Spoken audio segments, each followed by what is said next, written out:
네, 안녕하십니까. 씹게임TV의 씹게임입니다. 네, 오늘 5월달을 맞이해서 5월달 증시에 어떻게 대응을 해야 될 것인가 고민을 좀 많이 해봤습니다. 리얼 주식TV 씹게임TV의 씹게임이가 5월달에는 인버스를 어떻게 할 것인지 궁금하신 분들은 제 생각을 참고하시면 되겠습니다. 현재 인버스 2X 투자 현황입니다.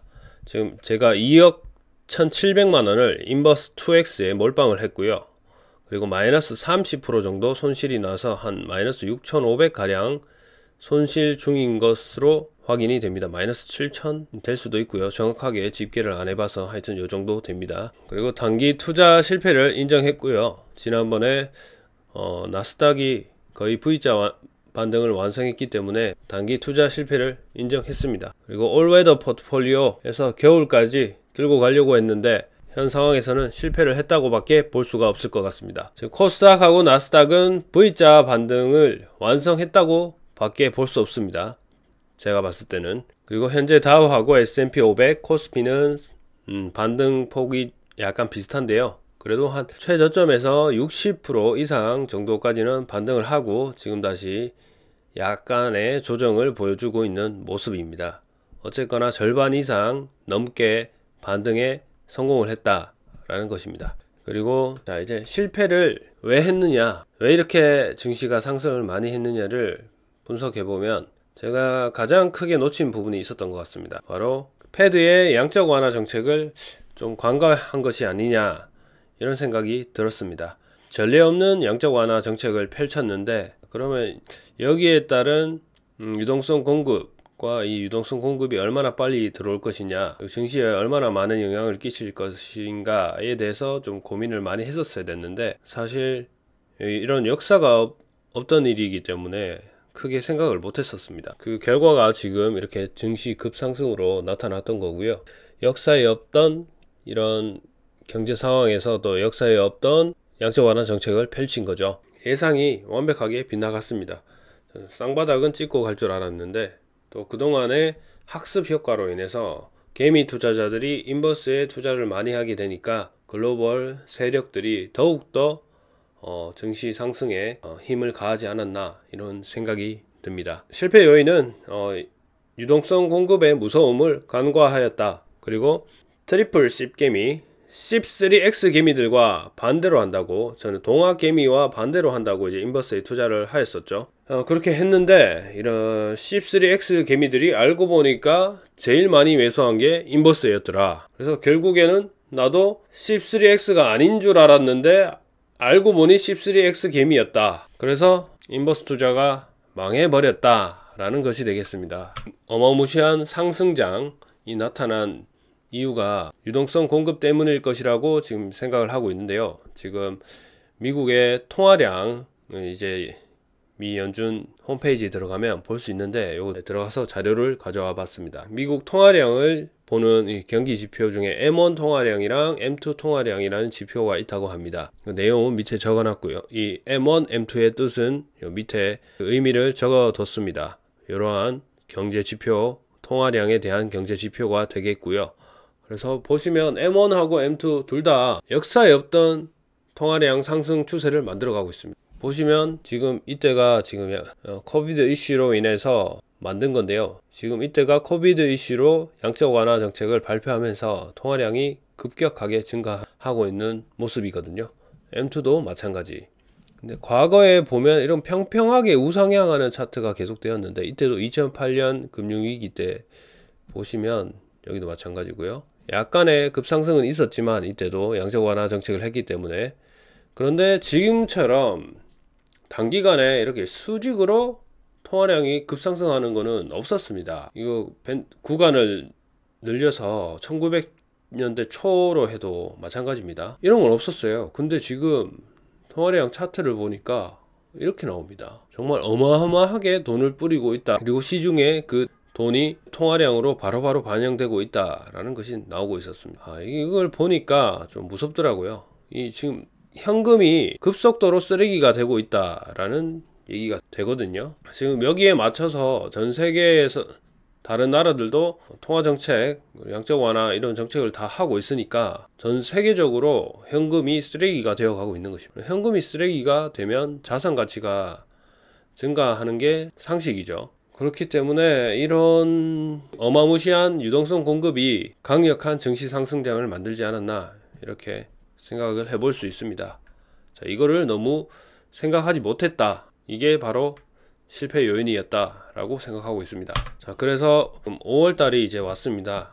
5월달에 이제 증시에 상승이 되는 호재 요소와 하락이 예상되는 악재 요소를 분석을 해보면, 첫 번째로 호재 요소는 페드의 양적 완화 정책이 지금 코비드 이슈가 끝날 때까지는 아마도 계속될 것이다 라는 것이죠.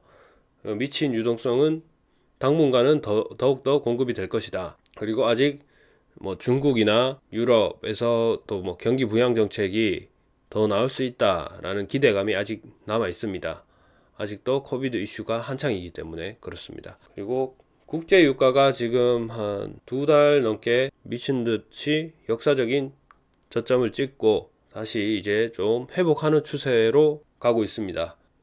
오늘 기준으로 벌써 20달러를 넘어서고 있는데요. 자, 이번 달 만기가 5월 19일이라고 하는데, 그때 이후로 이제 좀 얼마 안 남았으니까 이제 6월 7월 넘어가면 점진적으로 유가가 회복되지 않을까 이런 기대감이 많이 있습니다. 그렇게 실제로 된다면 또 경기 회복 기대감으로 이어질 수 있을 거고요. 그리고 악재 요소를 또 생각해 보면, 지금 트럼프가 코비드 때문에 이제 정치에 큰 타격을 입었죠. 방역에 실패해서 큰 타격을 입은 상태인데 11월 달에 재선에는 성공을 해야 되겠고, 그래서 지금 던진 카드가 미중 무역 분쟁을 다시 수면 위로 떠오르게 해서 중국을 한번 조져보겠다. 중국을 제대로 조져서 재선에 당선되겠다라는 것이 지금 트럼프의 전략으로 나오고 있습니다. 그래서 지금 미중 무역 분쟁이 지금 18년도 하반기에 좀 증시에 많이 악재 요소였습니다. 18년도 하반기에 보면 한 기간은 그렇게 길진 않았는데 한 3달, 2달, 3달 정도 좀 많이 뺐습니다. 크게 뺐습니다. 증시를. 금융위기가 아니었음에도 불구하고 증시 하락이 한 20% 정도 나왔던 걸로 기억하고 있습니다. 20% 가까이 나왔었죠. 그럼 미중 무역 분쟁이 다시 나왔기 때문에 증시가 어느 정도 또 조정이 나오지 않을까. 트럼프 말 한마디 한마디 나올 때마다 조정 이렇게 또 나올 수 있지 않을까 생각합니다. 그리고 페드의 양적 완화 정책이 지금 스물스물 조금 줄이고 있다고 합니다. 그제도 뉴스 보니까 양적 완화 규모를 하루에 얼마를 했는데 지금 조금 더 줄여 나가고 있다, 그런 식으로 하고 있으니까 사람들이 양적 완화에 대한 기대감으로 이제 증시가 오르고 이렇게 했던 건데, 이게 또 줄어든다고 하면, 없앤다고 하면 또 거기에 따른 부작용이 또 나타날 수 있겠죠. 그리고 전 세계 주요 기업들의 실적 악화, 코비드 이슈 때문에 실적이 계속해서 악화되고 있고, 물론 좋아지는 기업들도 있지만 전체적으로 봤을 때는 경기가 매우 안 좋다, 그런 지표들이 계속 나오고 있다라는 것이 또 악재 요소가 되겠습니다. 실업률 증가 마찬가지고요. 그리고 우리나라는 코비드가 어느 정도 다 잡혔죠. 다 잡혔는데, 자, 이게 또 한 가을쯤 넘어가면서 또다시 나타나지 않을까. 그리고 다음 주에 학교 개학을 이제 시작하는데 서서히 단계적으로 실시를 하는데요. 개학을 하고 나서 또 코비드 이슈가 재차 2차 유행이 또 되지 않을까, 이러한 불확실한 가능성이 아직까지 남아 있습니다. 그래서 쉽게미는 5월달에 어떻게 할 것인가. 자, 미 증시가 지금 코로나 이전 고평가 영역까지 이미 진입을 했습니다. 코비드 이슈 전까지 진입을 했고요. 그리고 단기 상승이 강했던 만큼 지금 5월 초부터 약간의 조정이 나오고 있습니다. 근데 또 그렇다고 해서 지난번처럼 크게 하락이 나올 것이냐 라고 생각을 해봤을 때는 미친 페드가 있기 때문에 그렇게까지는 되기 힘들지 않을까 라는 생각이 듭니다. 아까 유동성 통화량 증가세도 그렇고 굉장히 현금을 너무나도 쓰레기로 만들고 있기 때문에 위험자산 선호 현상이 또 더 지속될 수 있을 것 같습니다. 그래서 저는 이제 지금 코스피가 1890 얼마까지 좀 조정이 나왔는데요. 1800 한 중반, 1850 이하쯤 되면 비중을 좀 많이 축소하려고 합니다. 고퍼스 비중을 많이 축소하고 개별 종목, 이슈가 있는 종목들로 좀 단기 대응을 좀 많이 하려고 합니다. 증시 트렌드에 좀 관심을 많이 가져서 그때그때 어떤 종목이 이슈가 있는지 그런 종목을 잘 찾아서 좀 저점에 잘 들어가서 단기적으로 수익을 내고 나오는 전략으로 가야 할 것 같습니다. 지금 이렇게 양적 완화 정책 같은 것들이 증시를 계속해서 떠받쳐 주면, 대하락만 나오지 않는다면 지금 코로나 관련주 뭐 이런 이슈가 있는 종목들은 계속해서 갈 가능성이 높거든요. 그래서 그런 종목 위주로 비중을 좀 늘려서 손실폭을 좀 회복하는 전략으로 나가 보겠습니다. 자, 뭐 곧버스를 씹개미가 다 매도하면 이제 구독자 다 떨어진다 뭐 이런 얘기도 많이 하시는데요. 뭐 어쩔 수 없습니다. 구독자가 떨어져도 제 계좌가 빨간색이 되는 게 우선입니다. 인생 걸고 주식하고 있기 때문에 유튜브가 지금 잘 돼서 굉장히 좋긴 하지만 뭐 그게 크게 문제가 되는 건 아닙니다. 제 주식 계좌가 빨간색이 되는 게 더 중요합니다. 그래서 상황에 따라 전략을 수정해서 대응을 좀 해보겠습니다. 그래서 곧버스 판다고 해서 너무 실망하지 마시고요. 뭐 인버스 주주분들 여러분들도 다들 대응 알아서 잘 하시기 바랍니다. 당연히 저는 주식 못하니까 저 따라 하시면 안 되고요. 저 따라 하지 마시고, 자, 이런 주식 못하는 사람이 앞으로 어떻게 될 것인가 그냥 구경하시면서 재미로 봐주시면 되겠습니다. 자, 씹개미 TV는 재미로 보는 것이다. 이상 전략에 대해서는 마치겠습니다. 전략에 대해서는 마치고 보너스 영상으로 제가 씹개미 와이프 계좌를 한번 보겠습니다. 네, 카카오 증권 플러스 어플로 들어왔습니다. 자, 여기서 랭킹에서 랭커 찾기 씹개미를 검색합니다. 씹개미를 검색하면 요즘 씹개미 팬들이 많이 늘어서 감사합니다 여러분들. 씹개미를 넣은 닉네임들이 굉장히 많아졌습니다. 씹개미 3호, 씹개미 조아, 씹개미 추종자 1호, 2호, 씹개미 팬, 씹개미 즙, 씹개미 추종자 2, 씹개미 팬 22. 이 분들 너무 감사드립니다. 씹개미 주식 못하는 씹개미 이름 따라 해줘서 감사드리고요. 많아졌어요. 여러분들도 검색하셔가지고 여러분들이 매매 뭐하고 있는지 들어가서 구경하시면 됩니다. 씹개미 팬 이분은 누적 수익이 지금 40등입니다. 높습니다. 이분 되게 잘하시는 것 같아요. 뭐 물린 종목도 많으신데 오랜 기간 동안 지금 카카오 증권 플러스에서 해오신 것 같습니다. 누적 수익이 40등으로 지금 높습니다. 이렇게 보시면 될 것 같고요. 씹개미 와이프 들어왔습니다. 씹개미 와이프 보유 종목 보면, 자, 타이거 203번 인버스 2X 그대로 5천만원 투자 금액 들고 있습니다. 어제 인버스가 조금 올라서 마이너스 13.7% 정도 680 정도 손실 중이네요. 그리고 씹개미 와이프도 지금 개별 종목 매매에 동참을 했습니다. 마이너스 통장을 좀 이용해서 개별 종목 하고 싶다 그래서 마이너스 통장까지 지금 사용하고 있는 중이고요. 자, 얼마 전에 우양이라는 종목 단타로 들어가서 300만원 투자해서 3% 먹고 나왔습니다. 그리고 어제 신규로 두 가지 종목 매수했습니다. 카스랑 한국 패키지라는 종목인데요. 자, 카스 이 종목은 계약 관련 이슈가 좀 있습니다.